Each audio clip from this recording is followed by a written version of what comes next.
వి gold trusted gold buyers తాకట్టులో ఉన్న బంగారాన్ని విడిపించి ఈ రోజు ఉన్న మార్కెట్ ధరకే కొనబడును.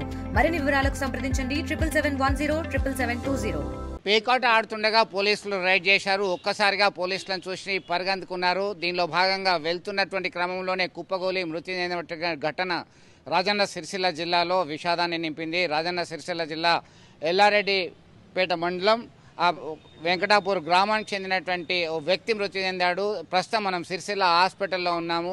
దీనికి సంబంధించి ఏం జరిగిందో మనం తెలుసుకుందాం. వాళ్ళ బంధువులు ఉన్నారు, మృతుని బంధువులు. అని పేరేంది, ఏం జరిగింది, అసలు ఏంటి? చాకల్ రాజయ్య ఆయన మేనాల్లోనే నేను అయితే అక్కడ పొలం ఉంటుంది. పొలం నీరు వారేయడానికి వెళ్తాడు ఆయన ప్రతిరోజు. అక్కడ అనుకోకుండా ఫ్రెండ్స్ కలిసి ప్యాకెట్ నార్మల్గా ఆడడం జరిగింది. అయితే పోలీసు వాళ్ళు ఒక 7-8 మంది రౌండప్ చేసి ఇట్లా భయపడి ఇట్లా ఒడ్ల పొన్నవంగా కొంతమంది తప్పించుకున్నారు, కొంతమంది దొరికినారు. అయితే మా మామయ్య వెనకాల ఎస్ఐ అనే లాఠీలతోటి బెదిరించుకుంటా వెనక తరవడం వల్ల హఠాత్తుగా మన శ్వాస ఆగిపోయి దాంట్లో పడిపోయడం జరిగింది వాటర్లో. ఆ పడిపోయింది చూసి కూడా పోలీస్ అనే వ్యక్తి ఆయన బతికిండా చచ్చిండా అనే దగ్గరకు చూడలేడు. మేము పోయి మాకు తెలిసింది 7:30కు, మాకు ఆయన ఆ వ్యక్తి దొరికింది 9:30-10 మధ్యలో దొరికిండు. అంతవరకు ఆయన బతుకున్నాడా చచ్చిండా అని పోలీసులు ఎంక్వైరీకి రాలేదు. మేము పోయింది ఘటనా స్థలానికి 9:30కు పోయినాం. వాళ్ళు వచ్చింది 11:30 వరకేమో వచ్చారు. అది కూడా శవాన్ని పోస్ట్ మార్టం హాస్పిటల్ తీసుకువెళ్ళడానికి వచ్చి తప్పించి ఏం జరిగింది, ఎలా జరిగిందని ఎంక్వైరీ మాత్రం లేదు. ఈరోజు అయితే ఎస్పీ గారికి కంప్లైంట్ చేయడం జరిగింది. దాన్ని బట్టి ఎలాంటి ప్రొసీజర్ జరుగుతుందో రేపు చూడాలి. అంటే మీరు ప్రధానంగా ఎవరి మీద ఆరోపిస్తున్నారు? ఎవరు చేయడం వల్ల మీ మామ చనిపోయింది అనుకుంటున్నారు? ఎల్లారెడ్డిపేట ఎస్ఐ, అతని పేరేంటో నాకు తెలియదు. అతనే ఎంబడబడి లాఠీతోటి బెదిరించుకుంటా ఆయనకు నా ఒక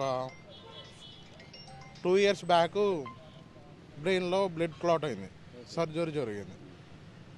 అతనికి హార్ట్ బీట్ ఎక్కువ అయిందో ఏమైందో భయాందోళన చెందిందో తెలియదు. సడన్గా పడిపోయిందా, మరి పడిపోయిన వ్యక్తినన్నా కాపాడాల్సిన బాధ్యత వాళ్ళకు ఉంది. రక్షక భటులు మీరు చెప్పండి, ఏం చేస్తే బాగుంటుంది అంటారు?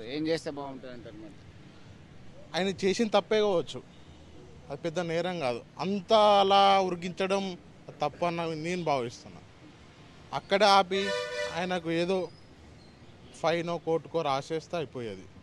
అంతలా నేను కొట్టుతారా, నీకు రోగుల బండలు ఎక్కిస్తారా అని బెదిరింపులు చేయించుకుంటా ఉరికిస్తే ఆయనకు ఎవరికే చిన్నప్పటి నుంచి ఆయన కళ్ళ ముంగట పెరుగుతున్నా. ఆయనకు చీకటి అంటే భయం. నైట్ 7:30 అయిందంటే ఇంటికాడ ఉంటాడు, బయటకు రాడు. అలాంటిది ఒక ఎస్ఐ క్యాండిడేట్ లాఠీ పట్టుకొని ఎంబడబడి గెదవడం వల్ల ఆయన బ్రీతింగ్ ఆగిపోయిందో మరి ఏం తెలియదు. అయితే పోయిండు, ఆయన డ్యూటీ ఆయన చేసిండు, నేను తప్పనట్లేదు. ఆయన దగ్గర ఆయన చనిపోయిండా బతికిండా మరి ఏంది కథ? ఆయన ఎంబడ పోయినాడు అని ఆయననైతే చూడాలి కదా, బతికిండో చచ్చిపోయిండో. మేము పోయేదాకా ఎల్లారెడ్డిపేట ఎస్ఐ రైడింగ్ చేసిండు.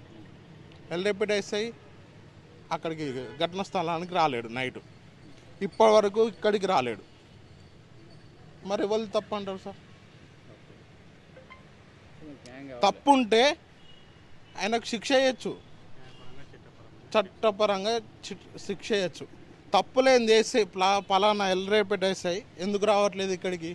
రైట్. మొత్తం మీద ఇది పోలీసులు పరిగెత్తించడం వల్లనే ఆయనకి ముందు నుంచి ఒక రకమైనటువంటి ఇబ్బంది ఉంది, శారీరకమైనటువంటి ఇబ్బంది ఉంది. దానిలో భాగంగా ఆయన పోలీసులను చూసి భయంతో పరుగులంకెత్తికిచ్చాడు. ఆయన ఒడ్డు దారి పడ్డాడా, శ్వాస ఆగిపోయిన వ్యక్తి బతికి ఉన్నాడా లేదా గాయాలైనాయా అనేది పట్టించుకోలేదు. కనీసం మానవతా దృక్పథంతోనైనా చూడాల్సినటువంటి అవసరం ఉంది.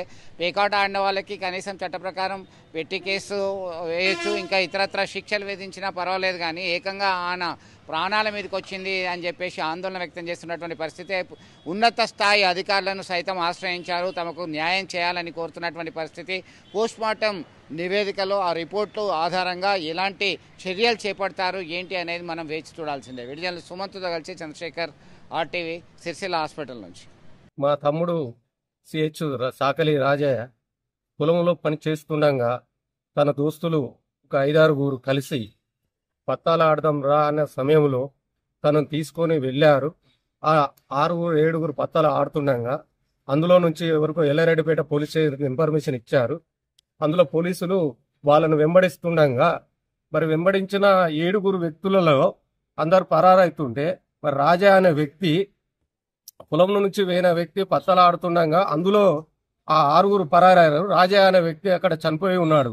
మరి వెంబడిస్తున్న పోలీసుల ద్వారా మరి చనిపోయి ఉన్నాడా, తన సోపతులు వెళ్ళిన వ్యక్తులు ఏమైనా చేసి ఉన్నారా, దీని మీద మాకు అనుమానాస్పదంగా ఉన్నది. దీన్ని వెంబడే దాన్ని చర్య తీసుకొని మాకు రిపోర్ట్ ఇవ్వగలరని కోరుచున్నాం. తెలుగులో ఫాస్టెస్ట్ న్యూస్ ఇప్పుడు కొత్త అవతారంలో 5 సెకండ్లోనే పూర్తి వార్తా సమాచారం మీ చేతిలో.